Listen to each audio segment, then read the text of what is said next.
Olá, aqui estou novamente. Hoje nós vamos falar, nesse módulo, no módulo 9, sobre ambiente familiar e escolar. Relação entre esses cenários e o estudante com deficiência intelectual.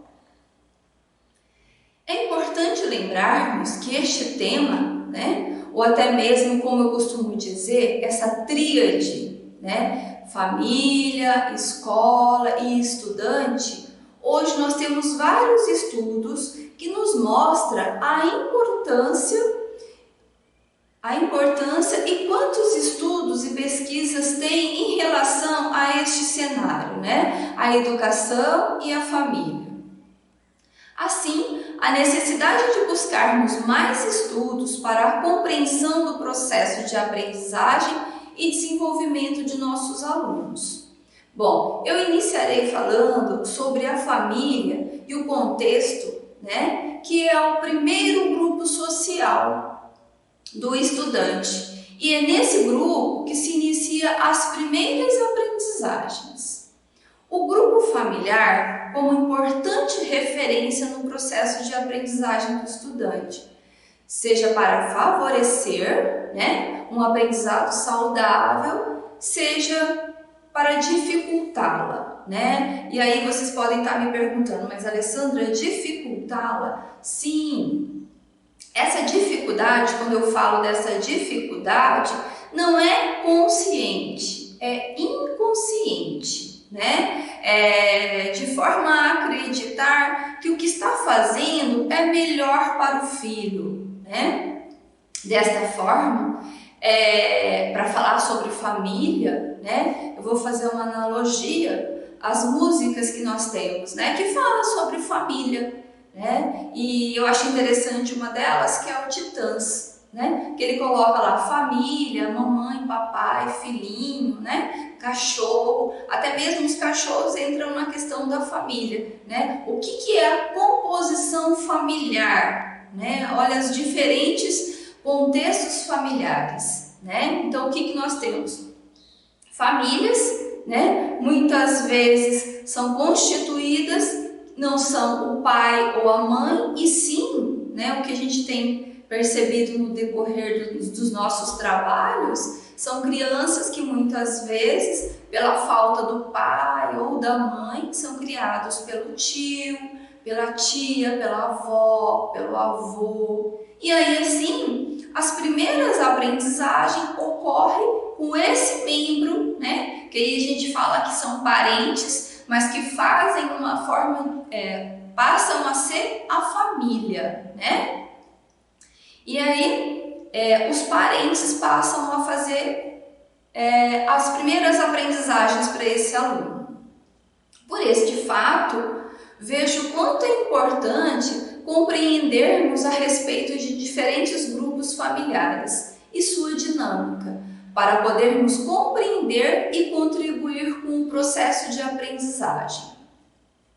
Procuramos compreender qual é a influência das diferentes modalidades de aprendizagem das famílias na formação e manutenção das dificuldades encontradas no processo de aprendizagem. Bom, então, como eu havia falado, portanto, a família é uma rede complexa de relações e emoções, pelo qual perpassam sentimentos, crenças e comportamentos, sendo destacada na literatura como um suporte importante na educação. Bom, então, como a gente está falando sobre família, eu vou falar de forma bem sucinta, as primeiras interações entre mãe e filho, e essa construção de vínculo. Então, quando a mãe, o mundo do bebê na vida intrauterina, ela é repleta de sensações. Então, a partir desse momento que a criança está sendo gerada, a mãe já vai tendo afeto por aquela criança, Após o nascimento do bebê, momentos difíceis como aceitação e proteção estão presentes nessa relação mãe e filho, E aí eu trago o Winnicott, né? Que segundo ele, as primeiras fases do desenvolvimento emocional do bebê, meio ambiente familiar, desempenha um papel vital, onde o vínculo será estabelecido com a figura materna, inicialmente, e a paterna num segundo momento e imediato momento, possibilitando assim a relação da criança com o mundo e com as coisas. Então, por que eu trago essa questão, né, de muitas vezes esse vínculo que a criança estabelece com a mãe, né? É essa pessoa que vai transmitir a ela os primeiros aprendizados, né? E aí a gente percebe que muitas vezes essa criança que tem uma deficiência, né, que ela é apresentada logo de início, né? Ela tem uma certa ruptura, ela tem uma certa morosidade na questão da aceitação, né? A família em si é uma unidade, como um organismo que todas as partes estão ligadas e interagem. Há um movimento circular de trocas entre o sistema familiar e a estrutura individual daquela criança. Dessa forma, o indivíduo surge como um elemento potencial de entrada de novos estímulos no sistema, ao mesmo tempo que vive complexidades, contradições e conflitos dentro da rede interacional, que compreende não só a família atual, como a trigeracional. Então é isso que eu falei para vocês lá, né, na frente. Então, não é somente a família, né, que exerce um aprendizado para essa criança, né? Ela ocorre de forma tridirecional. Eu posso ter uma família e tenho também um avô, uma avó que colaboram com a aprendizagem desse estudante, né? Bom, um dos aspectos que percebo no contexto escolar, quando falamos de deficiência intelectual, né, ou até mesmo transtorno, é importante também nós compreendermos que muitas vezes temos estudantes que a família tem um diagnóstico no momento do parto, né? Outros percebem que seu filho tem algo, mas não sabe o que é.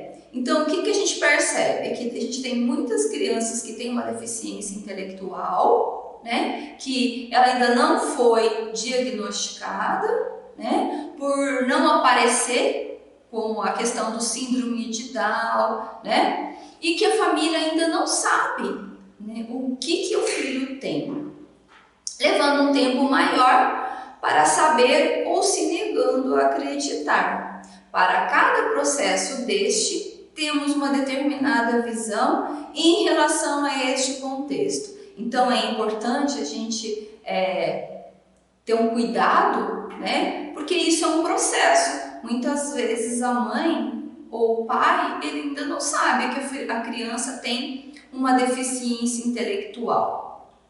Então, como a família é o primeiro grupo social, né? É no contato com a família, primeiro grupo social, que o sujeito aprende modelos de comportamento e modela a sua conduta social. Então, a gente acredita que essa criança que tem um modelo da família, né, ela tem a aprendizagem dela é voltada a esse aprendizado da família, né?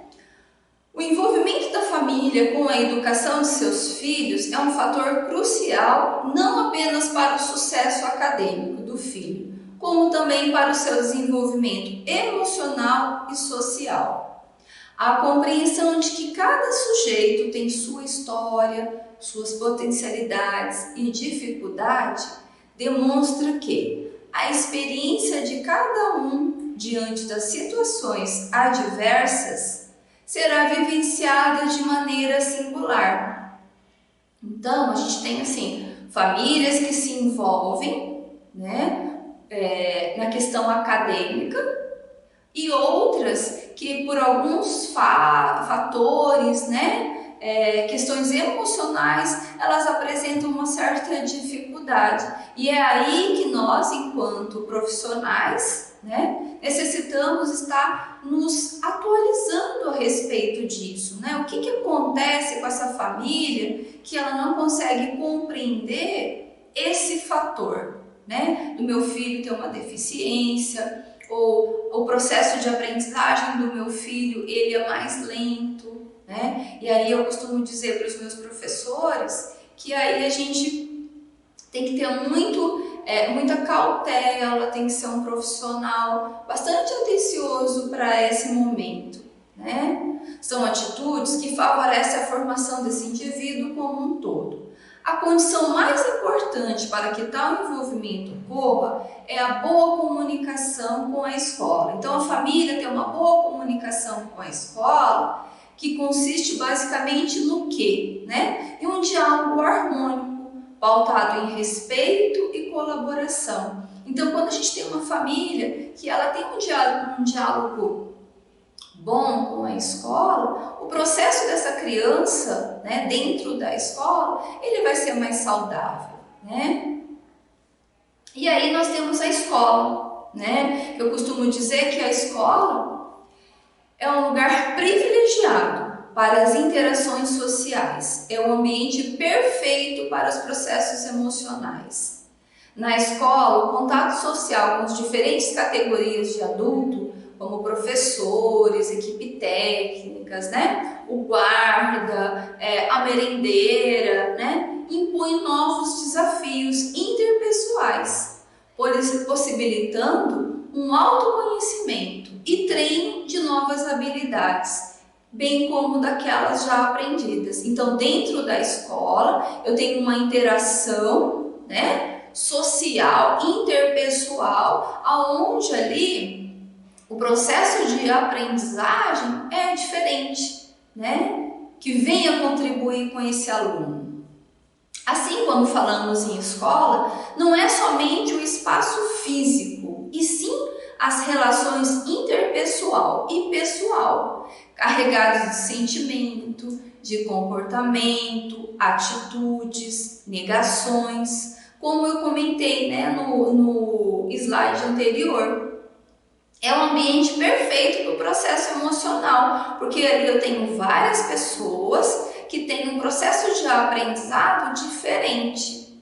Desta forma, cada integrante da escola faz parte do processo de aprendizagem desse aluno, que apresenta ou não deficiência intelectual. Percebemos que alguns alunos, muitas vezes, né, o que eu percebo, ele se remete a determinada pessoa do ambiente escolar, como aquele que beneficiou sua aprendizagem para determinada ação. Então, até um fato assim que a gente percebe quando a gente faz uma entrevista com um aluno que tem uma deficiência, né, intelectual, ele nomear uma determinada pessoa da escola do que aquilo que ele aprendeu, né? O guarda lá da minha escola, ele me ensinou que eu tenho que guardar os meus materiais. Então, olha só a forma, né, de aprendizado, né? Ele percebe que não é somente o professor que ele vai para a escola, mas que tem outros membros da escola que colaboram com o aprendizado dele, né? E aí eu trago aqui uma citação de Eugênio Cunha, né? Que ele fala assim: não podemos pensar em inclusão escolar sem pensarmos em um ambiente inclusivo. Inclusivo não somente em razão dos recursos pedagógicos, mas também nas qualidades humanas. Apesar de um espaço atraente e adequado para a instrução escolar ser uma necessidade elementar na educação, não raramente deparamos com escola sem o devido preparo nesse requisito. Então é isso, gente. Não é pensar somente nas questões dos recursos pedagógicos, mas sim na qualidade que a qualidade humana dentro da escola. E aí eu venho falando um pouquinho sobre os professores, né? Os professores são, sem dúvida, um dos agentes fundamentais na prevenção e promoção da saúde emocional e mental dos alunos. Se perguntarmos a uma criança sobre um dos 3 adultos que ela mais admira, provavelmente um deles será o professor. Que a escola não é mais um lugar somente de transmissão de conteúdos, de conhecimentos acadêmicos, mas um espaço de desenvolvimento de habilidades socioemocionais e acadêmicas. Então a gente tem que lembrar que a escola não é somente questões acadêmicas, né? E aí eu trago para nós a questão do acolhimento, né? Que é o acolhimento, é a construção de vínculo entre escola, família e aluno, né? O acolhimento está relacionado ao ato ou efeito de acolher. Então, quando eu sou acolhido, eu sou aceito, eu tenho mais vontade, eu sou mais motivado ao processo de aprendizagem, né? A aceitação. Quando acolhido, diminui o incômodo.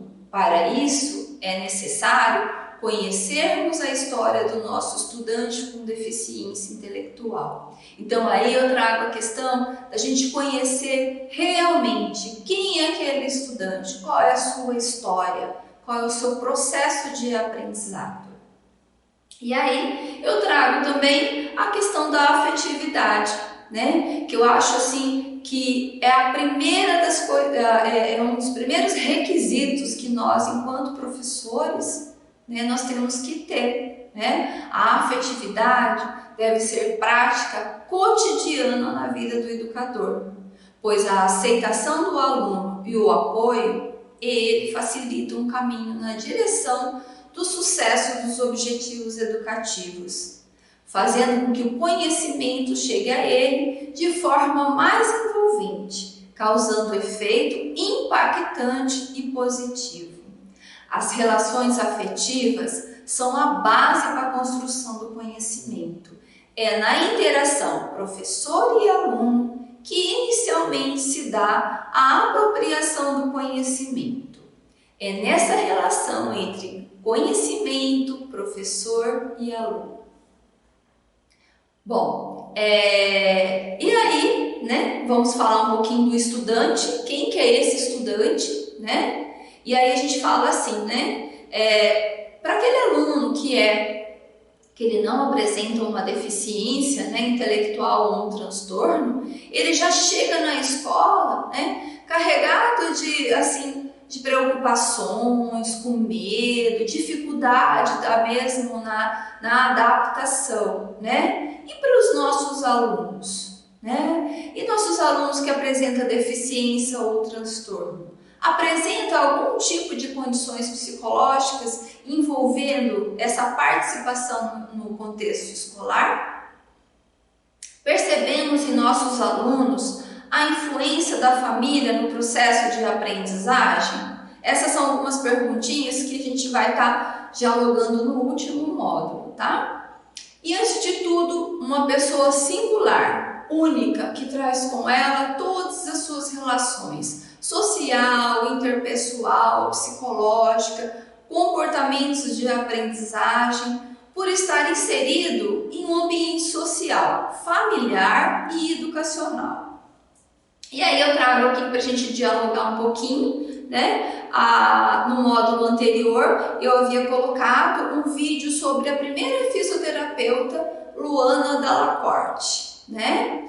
Bom, eu trago uma reflexão na qual podemos dialogar no próximo módulo, né? Que será este vídeo. No módulo anterior, né, eu gostaria da gente estar conversando e vocês assistirem esse vídeo, porque esse vídeo nos mostra a forma como essa fisioterapeuta, que é a Luana, né, uma pessoa com síndrome de Down, a trajetória que ela teve até o momento onde ela chegou, né, que é a formação num curso superior, né? E o quanto ela mostra a importância dessa família no processo de aprendizado dela, né? E aí, numa reportagem que eu li, ela tem uma frase muito interessante dela, que ela diz assim: minha família é minha âncora. Isso significa que eles me deram apoio e muita ajuda para seguir em frente. Então, olha o quanto a família, né, tem influência sobre o processo de aprendizagem. Bom, gente, eu vou ficando por aqui, tá? Eu preciso falar para vocês que no módulo 10 nós vamos estar dialogando, né, a equipe toda, tá? E vai ser através de vídeo, tá? Nós vamos estar colocando para vocês na plataforma a forma que vai ser, e aí eu gostaria que vocês anotassem as perguntas na qual vocês desejam fazer, para a gente estar dialogando sobre, tá? Os temas que a gente trabalhou, as dúvidas. Bom, eu vou ficando por aqui, sei que a gente tem muita coisa para dialogar, tá? Mas agora, nesse momento, nós vamos encerrando. Eu quero agradecer, meu muito obrigado por a gente estar novamente junto, e até mais.